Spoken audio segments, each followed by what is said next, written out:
In just a moment, Suspense with Ray Milland. Say, Harlow Wilcox, do you know what day this is? Do I know what day this is? Does a dame know what a date is? Does a truck driver know what a spark plug is? Well, Why, listen, my Autolite friend. This is the day you plagued me with silly questions when I tell you about Autolite resistor spark plugs, Autolite stay-full batteries, Autolite ignition systems, and 400 other Autolite... I guess I got you, Harlow. That's not the answer. Why, Hades, ladies, of course that's not the answer. Here's the answer. This is SP Day, Autolite resistor spark plug day. And furthermore, it's the day before T-Day. T-Day? Sure, that's tomorrow, Truckers' Day. Oh. The day all the American Trucking Association fellows get together in Washington to chin, chuckle, and chortle over their carefree careers as their trucks cross the continent with no thought of trouble or terrain. Well, how come? Well, my friend, I wouldn't say that Autolite spark plugs and stay-full batteries are wholly responsible, but, well, use your own judgment. I'll take your word for it, Harlow. Now let's switch to Suspense.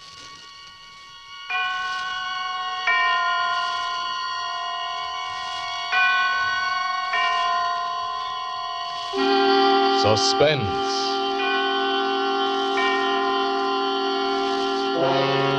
Autolite and its 60,000 dealers and service stations bring you radio's outstanding theater of thrills. Starring tonight, Mr. Ray Milland in Anton Leader's production of Night Cry by William L. Stewart. A tale well calculated to keep you in suspense. Report to the captain of the Homicide Bureau, Manhattan. From Detective Lieutenant Mark Deglin. You know, we always say that the cat waits for the mouse to run, the dog waits for the cat to run, and the police wait for the killer to run.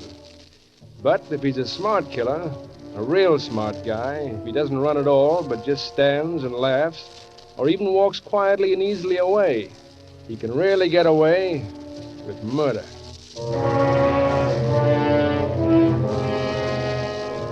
There's a lot of murder around Homicide Squad beside the stiffs we work on. Like the knifing I got when they passed me up and made you, Lieutenant Knight, an acting captain and head of the squad. Funny how a little promotion goes to a guy's head. It was Friday that you got your promotion, and that evening, after you'd sent for me, I had to warm a chair outside until you were ready to see me. Remember? Captain Knight will see you now, Lieutenant. Well, that's sweet of him.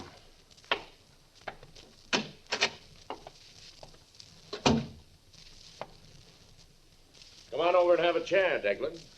Mark? Sure. Why not? Congratulations, Captain Knight. That's one of the things I wanted to talk to you about, Mark. You know, I didn't want this. I didn't do anything to get it. Sure. Of course, playing golf with the commissioner's brother-in-law had nothing to do with it. You know it didn't, Mark. The force isn't run that way. Now, look, I've worked with you for a long time, and there's no reason why we can't get along fine. Sure, no reason. I'm the first to say that you're the best man on homicide, Mark. And, well, it's not my place to tell you, but I think you ought to know the reason why you didn't get the promotion instead of me. I'm listening. You know, Mark, the police department has come a long way from what it used to be. Now, take homicide. It's no longer a question of one man going out and sapping some poor devil until he gets a confession. All of us, detectives, identification, lab men, telegraph, the medical examiner's office, we're all one big team. You know, that sounds like the commissioner's number 2 speech for the Rotarians. But it's true, Mark. And that's why the police board didn't give you this job. In an age of cooperation, you're still a one-man force. How many killers did I bring in during the last 5 years? Every one you went after. I know that, and so does the police board. But a lot of them had marks on them that they didn't have before you went after them. And some of them had to be carried in. Sure, but I got them, and quick. Some of them I even had booked before that team you mentioned got around to deciding what killed the victims. I know that, but there's always a chance that the next time you'll bring in some guy who had nothing to do with it. Yes? He's on his way. It's a call. Now, you and Riley will take it. Now, look, Mark. Yeah? Riley's a good teammate for you. He's proud of the force, you know, and he'll be just as proud of your work as his own. And we'll talk about this later. Sure. After I bring in another killer.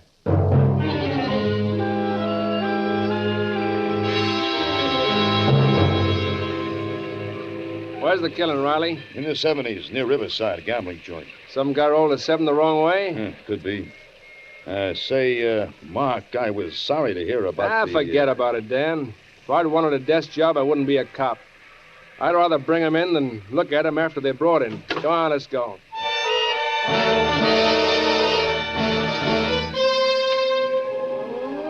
And for a minute, I didn't mind not getting the captaincy. There was something about being on a job, about starting out to look for a killer that beat anything in the world. We got to the big brownstone that was the gambling joint. Riley and I walked up the front stairs through the rain. The patrolman on the door let us in. There were 3 guys in the foyer. One of them was a good-looking guy in a dinner jacket, with a look in his eye that probably came from watching a lot of guys try to make a 4 the hard way. The second was a patrolman, still writing in his notebook. And the third was a guy on the floor, dead. He was partly on his side, and there was a knife in his back. He was wearing a suit that had cost plenty before he spoiled it by bleeding all over it. The patrolman saluted as we came up. Corcoran, sir. The doorman called me off the beat. The dead man's name is L.O. Morrison. Mr. Karlstrom here is the owner of the club, and he says... Save it, Corcoran, until we ask for it. Yes, sir. What do you think, Riley? He's dead, all right. Well, take another look at that stiff. He's got a fresh cut over one eye, which he must have gotten before he was killed. Yeah, you're right. It wouldn't be that bruised if he got it when he was killed. Well, let's find out how he got it. All right, you. Yes, Inspector? Not Inspector, Lieutenant. Lieutenant Deglin. Oh, yes, I've heard of you, Lieutenant Deglin. Well, stick around. You'll get some first-hand knowledge. What kind of a joint is this? Well, this is a private club. The members have their own keys and let themselves Oh, a in. key club, huh? Yes, that's right. Who'd the dead man have a fight with? Well, I don't like to say this, but he had a fight with Kendall Payne. I asked Mr. Payne to leave. Kendall Payne, isn't that the guy who was a war hero? Yes, that's right. War hero, huh? And he's still fighting the war. Well, having a key could come back after you threw him out. Yes, he could have come back. Was he alone? No, Miss Morgan Taylor was with him. Where does Payne live? Well, Here's his address book, Lieutenant. Payne is in here. Thanks. Okay, Dan, you can finish up here. I think I'll look up this war hero. Well, Mark, don't you think you ought to wait for the medical examiner and the ID boys to arrive? Why? I don't need the ME to tell me this guy is dead, nor identification to tell me he had a fight with Payne. This murder is tailor-made, and I'm going down and try Payne on for size.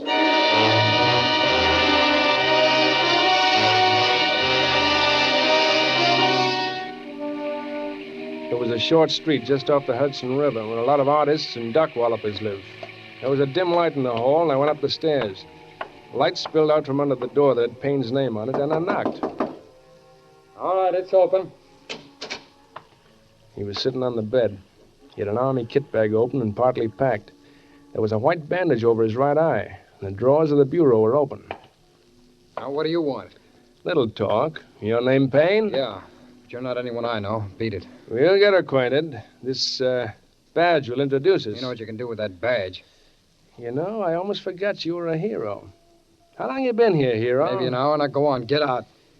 How'd you get to be a hero, Payne? With a knife? Look, I don't know you or your badge. Now, go on. Get out. Yeah, you're a tough little punk, aren't you, hero? Especially tough for a boy who's just killed a man. What are you talking about? Where's the dame you were with? Maybe she can tell you about the guy you had a fight with, then went back and killed. Look, you keep her out of it. Look, Sonny, you were maybe tough overseas, but back here you're just another meatball. Now talk. What are you, a tough cop? Well, let's see how tough. Sure, I'm a tough cop.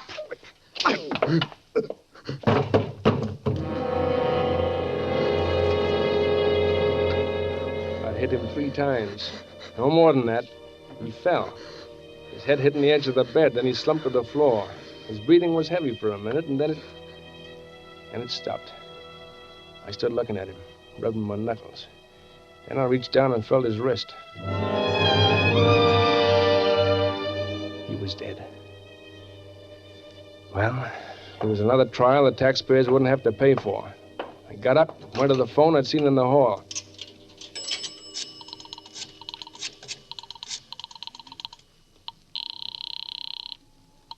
Night talking. Deglin here. Look, I just... Wait a minute, Mark. Hey, close that door, will you?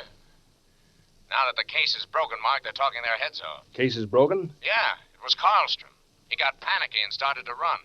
You know, Riley, when they run, he shoots. He nailed him in the shoulder, and Karlstrom thought he was going to die and confessed. The dead man was into the gambling house for 50 grand and wouldn't pay, so Carlstrom stuck the knife into him. Hello? You still on? Yeah. I just dropped some change. Did you find Payne?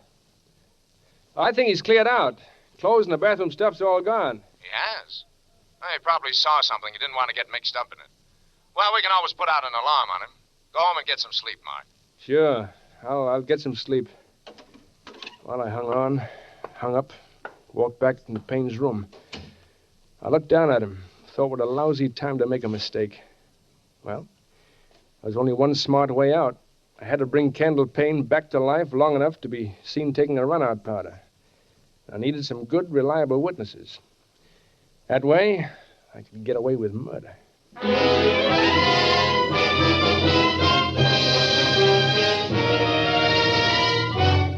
For Suspense, Autolite is bringing you Mr. Ray Milland in radio's outstanding theater of thrills, Suspense.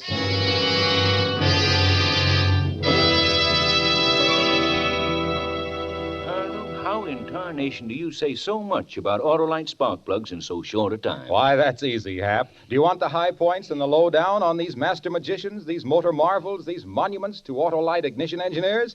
Well, plug one ear and spark to this. Well, if I must. By Cornelius, I'll plug these Autolite resistor spark plugs anytime, any place. Do you want your engine to idle smoothly as a sultan's harem, purr as contentedly as a Persian kitten, run as tirelessly as a perpetual motion machine? Well, Then you want Autolite resistor wide gap spark plugs. Why, that wide gap in these new Autolite resistor spark plugs means as much to your car as Donald Duck means to duckdom, Chessie means to catdom, Lassie means to dogdom. No. Why, by Cornelius, when you replace your old narrow gap spark plugs with the new Autolite resistor wide gap spark plugs, your car refuses to be satisfied just to run better, save gas, and save dough. With Autolite resistor spark plugs, you cut interference with radio and television reception. That's important, mighty important. And what's more important, you ought to get all your neighbors to march right down with you to buy a set of Autolite resistor spark plugs tomorrow morning. Do it right away, Hap. Don't keep me in suspense. Okay, Harlow. Here is Suspense. And now, Autolite brings back to our Hollywood soundstage Mr. Ray Milland as Detective Lieutenant Mark Deglin in Night Cry, a tale well calculated to keep you in suspense.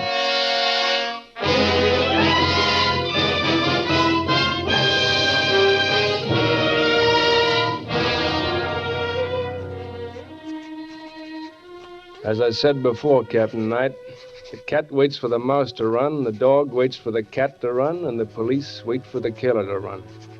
Only I wasn't going to run. I stood there and tried to figure how to have Candle Payne seen running away. After that, Payne would be just another guy who got scared and beat it. And I'd still be Lieutenant Mark Deglin, the guy who didn't make mistakes.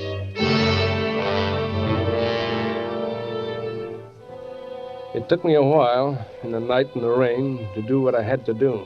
Quite a while. But I finally got to my own apartment.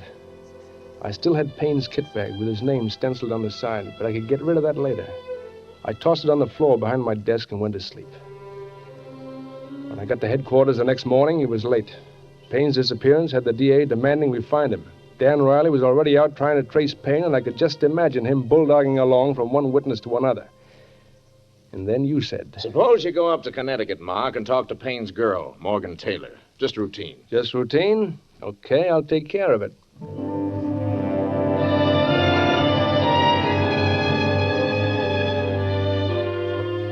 I found where Morgan Taylor lived from the Greenwich post office. It was a low, rambling white house set back from a tree-lined road. The girl who answered my ring had dark hair that came down around her shoulders, and wide gray eyes that were sure and young and lovely. Yes? You Miss Morgan Taylor? Yes, I am. I'm Lieutenant Mark Deglin of the New York Police. Oh? You know where I can find Candle Payne? Oh, the silly fool. He said something about leaving last night, but I thought he was just being dramatic. When was this? Well, I went down to his place with him last night after we left the gambling club. I've been seeing a lot of Ken, but I just couldn't keep on. He was always getting into fights and picking arguments. So I told him I wouldn't see him anymore.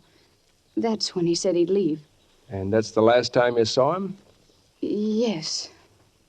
But there's something else. Well, yes. It wasn't time for my train yet, so I walked around in the rain. Then I remembered that I had a date to meet Ken in town tonight, and I went back to tell him I wouldn't be there. But he wasn't in his room. I had no idea he'd really left. You think you might have gone back to the gambling club? Why do you ask that? Well, after you left the club last night, a man was killed.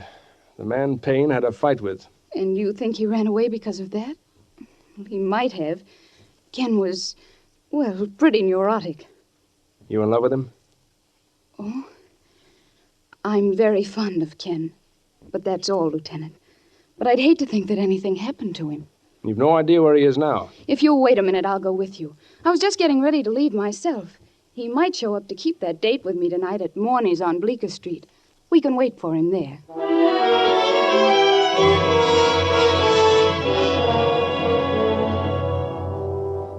She rode back to New York with me. And after the first few miles, we stopped talking about Kendall Payne and talked about ourselves. She was really a beautiful gal. I kept glancing sideways at her profile. Maybe this case was going to turn out better than I thought. When we hit town, I called you, Captain Knight. Remember? I was doing, not mentioning what nice work it was turning into. And then Morgan and I went on to the restaurant.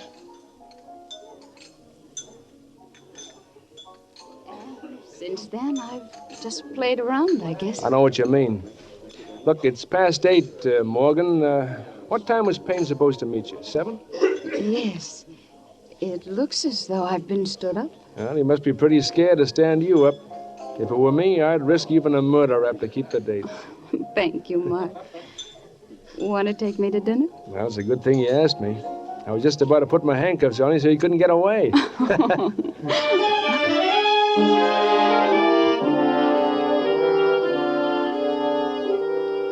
I got into headquarters early next day. I just finished calling Morgan to say good morning and make a date for that night. And the desk sergeant said that you wanted to see me. I went in, and Riley was with you. Well, we got a couple of things on Payne, Mark. We wanted you in on them. Sure. Dan, that was a nice job on Karlstrom. He was certainly a scared guy. You know, one thing about killers, they always make a break for it sooner or later. Yeah, most of them do. What's doing on Payne, Knight? I'll let Riley tell it. It's his story. There's nothing much except I talked to a number of people who think they saw him. I got a couple of them outside. Might as well bring them in, Riley. Yeah, okay. Come on in, Gold. Sure. This is Captain Knight and Mr. Lieutenant Gold? Deglin. Gold. Mr. Gold is a cab driver. He got out of bed to come down and help us. Hey, sure, Chief. Anything to help you guys out. Okay, Gold, tell him the story you told me. Hey, sure.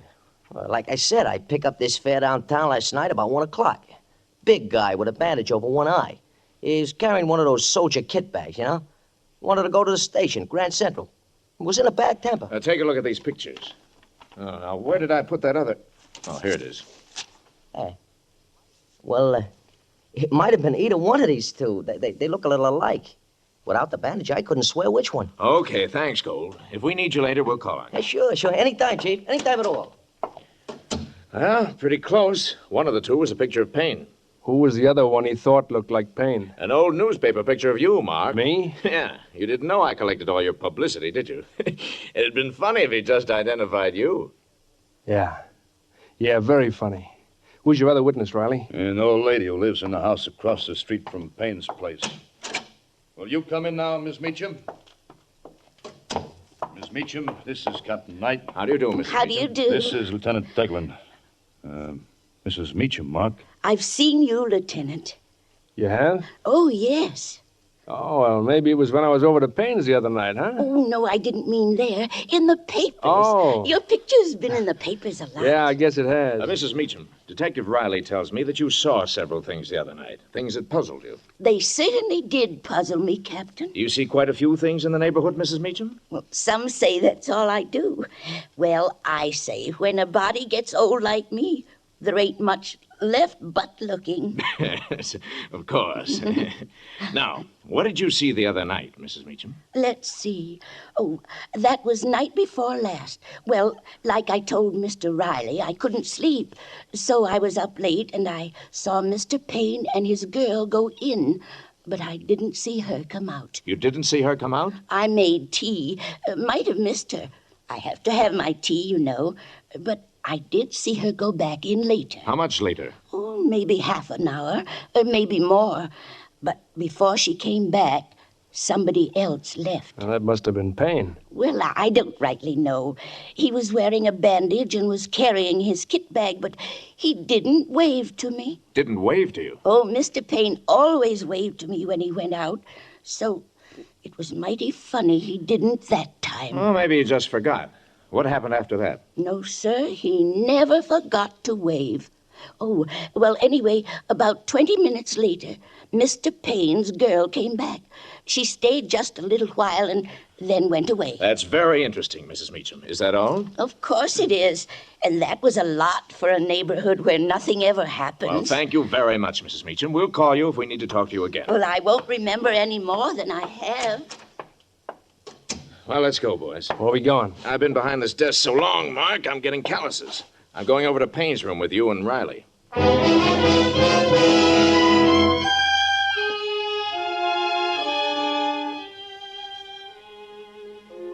The room was as I remembered it, except there wasn't any body on the floor and the police technicians were there. Now, let's see now. The old lady says she saw the girl come in twice, but never saw her go out. Any other way out of here, Riley? Through the window. Let's take a look. You men through with this window? Yeah, all through, Captain. Found plenty of prints of some guy, probably this Payne. A few prints of a small man or woman. Uh-huh. Let's look at this window. I stood watching. They weren't going to find anything looking out of the window. Maybe they'd see the pry marks in the wood and find the satchwaits were missing. But that wouldn't mean a thing. Suddenly, Riley let go of the window and... Hey, watch it! It almost took my fingers off. Yeah, I'm sorry. Hey, Al. The sash cords have been cut and the sash weights are missing. So what? I see what you mean, Dan. The river's near here, isn't it? That's what I was thinking. Okay. We'll call the harbor patrol and see what we get.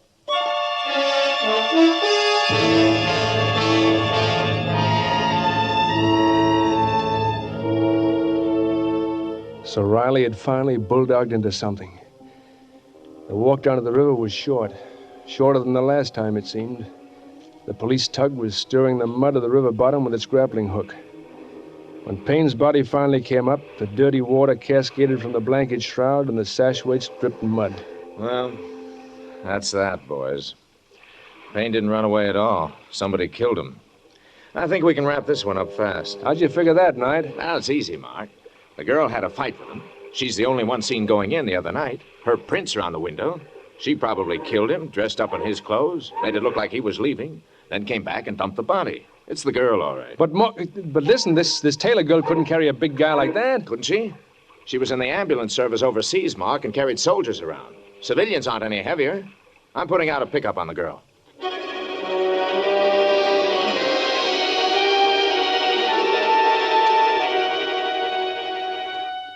Well, that's the way it was.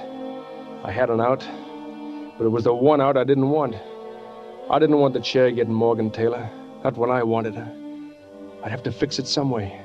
I had to go home and think. Well, I hadn't been there long when...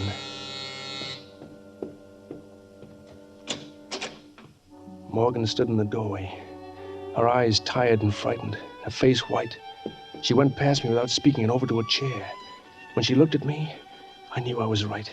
I had to find some way to save her. Mark, I just heard. They want me for the murder of Ken. I know, honey. Well, why did you come here? Why? Why, because... Where else would I go, Mark? But you're not forgetting that I'm a cop, too. If you want to take me in, Mark, I'll understand. I only want to take you one place, Morgan. And that's not headquarters. But I've got to take you in. Whatever you say, Mark. But I'll get you out, honey. You won't be in there long enough to remember even what it looks like.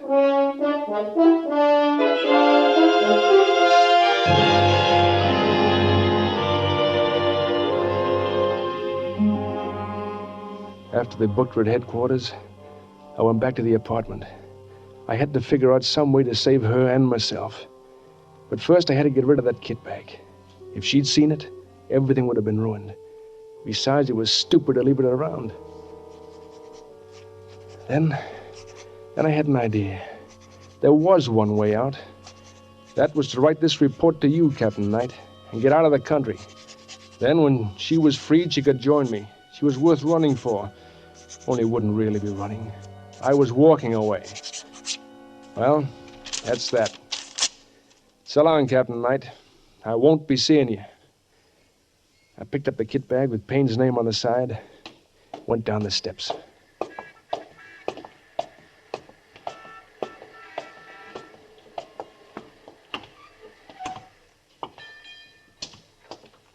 Hello, Mark. Riley, what? I think I got a lead on the girl, and I thought you'd want to be in on the kill. But I got her, Dan. I just turned her in. What? Well, where'd you find it? What's the bag? Oh, nothing, Dan, nothing. Kendall Payne. Mark. Look, I found it. Where? In his apartment. I was there yesterday, and we were all there today. Look, what's the matter? You think I'm lying? I don't know, Mark. Say, what time were you at Payne's the other night? Look, Dan, I got something to do. Look, we'll talk about this case later, huh? Wait a minute, Mark. That cab driver picked out your picture as well as Payne's. The old lady said she'd seen you. Maybe they knew what they were talking about. Listen. You weren't surprised when we found those sash weights gone, or even when you saw Payne's body dragged out of the river. Oh, there's nothing worse than a cop who's turned bad. Mark. Get out of my way, Dan. Hey, Mark. I had to run. Everything had been crowding in all day. That cab driver, the old lady, the kit bag, and now Riley. Pushing in like a bulldog with his questions. I had to run and keep running. I had to get away before he could ask another question. Mark, don't run, Mark. Don't!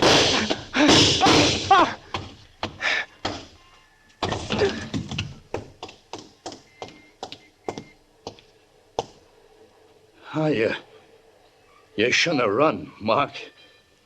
You know what happens when a guy runs.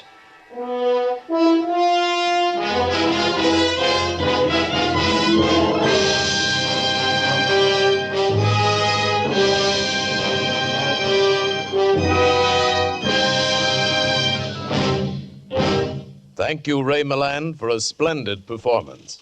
Mr. Milland will return in just a moment.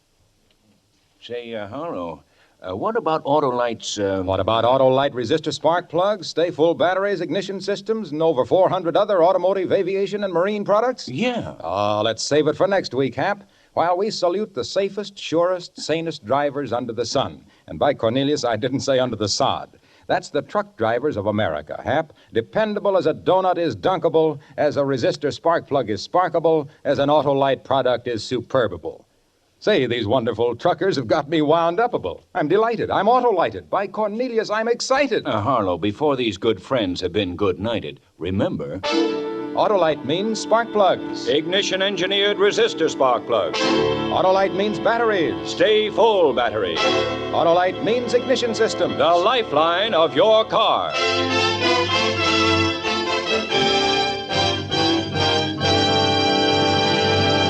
And now here again is Mr. Ray Milland. It has been such a pleasure to appear here tonight with this great cast of suspense actors, and I'm expecting almost as much pleasure from listening next week when radio's outstanding theater of thrills brings you Lucille Ball in A Little Piece of Rope, another gripping study in...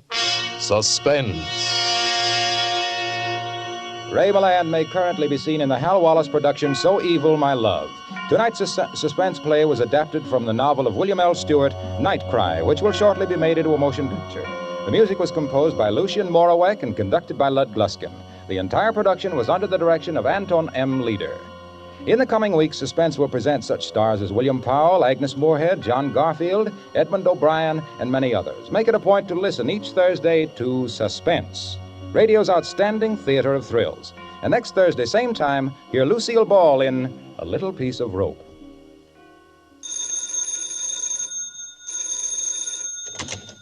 This is the Autolite Suspense Show.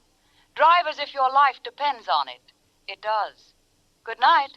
Switch to Autolite. This is CBS, the Columbia Broadcasting System.